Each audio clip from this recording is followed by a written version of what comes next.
और दोस्तों, आज मैं आपको लेके चल रहा हूँ बनारस की पवित्र धरती पर, जहाँ हर गली, हर घाट और हर मोड़ पे एक अलग कहानी बसी हुई है।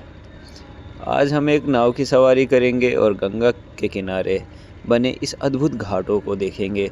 मेरे साथ है मेरा फ्रेंड जो जर्मनी से आया हुआ है। My friend something. Yeah.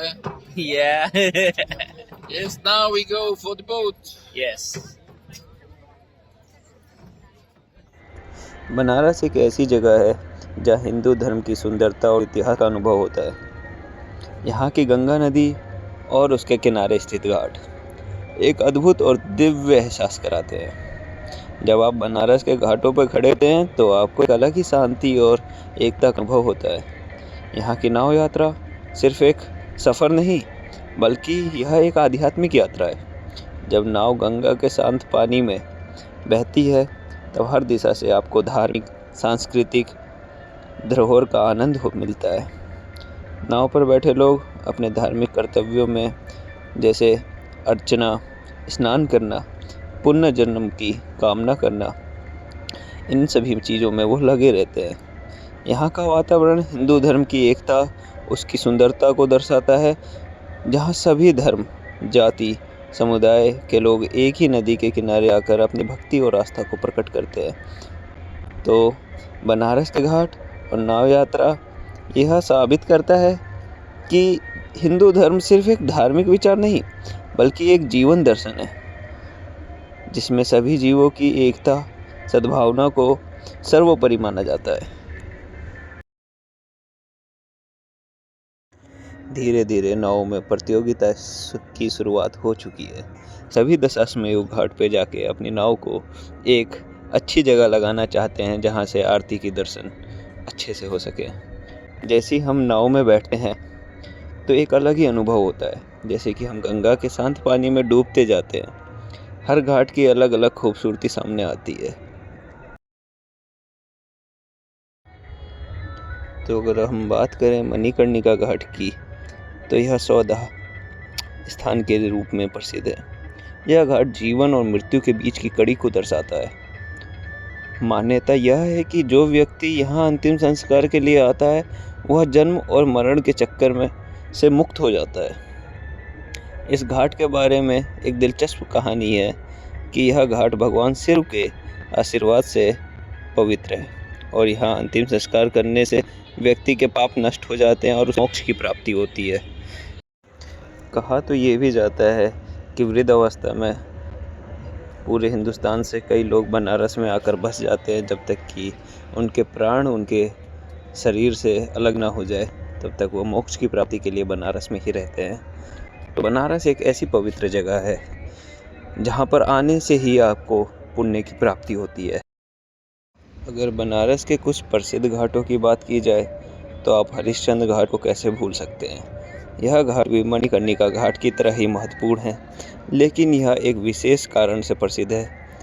यह घाट भी मृत्यु के बाद की यात्रा का प्रतीक है और यहाँ पर भी अंतिम संस्कार की प्रक्रिया पूरी होती है। हरिश्चंद्र घाट का नाम राजा हरिश्चंद्र से जुड़ा हुआ है, जिन्होंने सत्य और धर्म की रक्षा के लिए अपने बेटे की मृत्यु भी स्वीकार कर लिया था। यहाँ की ठंडी हवाएं और गंगा की लहरें एक अजीब सी शांति का एहसास कराती है। जब हम धीरे धीरे चलते हैं गंगा आरती की ओर, तो जैसे जैसे सूर्य अस्त होता है, घाटों पर श्रद्धालुओं की भीड़ भी धीरे धीरे बढ़ने लगेगी। बनारस की आरती आपके जीवन के अधूरे कामों में से एक है, जिसे समय रहते आपको पूरा कर लेना चाहिए। जो बनारस आरती देखने आता है उसे यह पल हमेशा याद रहता है और इसे देखे बिना बनारस की यात्रा अधूरी ही है। बनारस की यह नाव यात्रा और गंगा आरती का अनुभव हर व्यक्ति को अपनी जीवन यात्रा को असली अर्थ समझाने की प्रेरणा देता है। बनारस केवल एक शहर नहीं, बल्कि एक आध्यात्मिक अनुभव है, जहाँ हर घाट, हर पूजा, हर गली हमें जीवन के उद्देश्य पहलुओं से रूबरू कराती है। तो दोस्तों, इस अद्भुत अनुभव को एक साथ जीने के लिए बनारस ज़रूर आना चाहिए। गंगा की लहरों में बहते हुए इन घाटों के बीच हर मोड़ पर एक नई कहानी है, एक नया सबक है, एक नई बनारस की खूबसूरती है, जो कि आपको मेरे ब्लॉग के माध्यम से मिल रही है। तो धीरे धीरे हम दशाश्वमेध घाट की ओर बढ़ गए हैं। दशाश्वमेध घाट जो बनारस का सबसे प्रमुख घाट है। यह घाट न केवल अपनी सुंदरता के लिए मशहूर है, बल्कि यहाँ हर शाम गंगा आरती का आयोजन भी इतने धूमधाम से होता है। शायद कहीं और किसी और घाट पे इतने ज़्यादा भीड़ और इतने अच्छे तरीके से गंगा आरती का आयोजन नहीं होता होगा। आप इस भीड़ से अंदाज़ा लगा सकते हैं कि नाव की लाइन लगी हुई है यहाँ पर, और लोग बिना नाव के भी आ रखे हैं जो बैठकर इस आरती का अनुभव ले रहे हैं। काफ़ी ही मनोहर दृश्य है ये।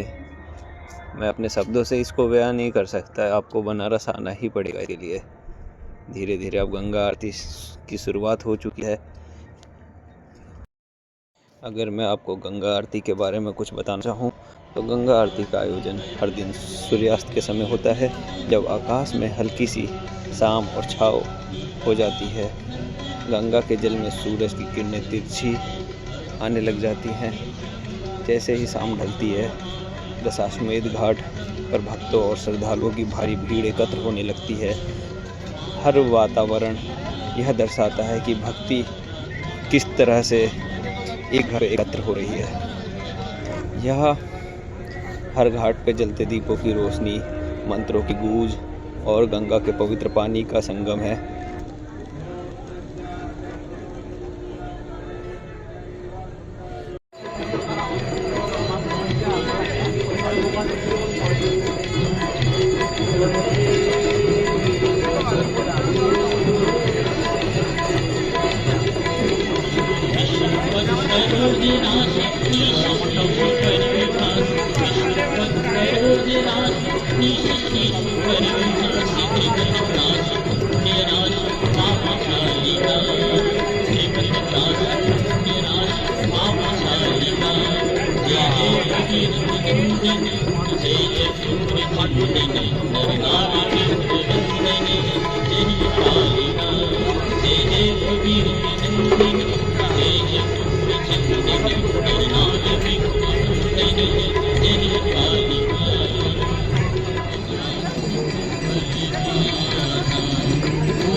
इसी के साथ इस शानदार ब्लॉग को करते हैं समाप्त। बने रहिए हमारे चैनल के साथ। Bye bye.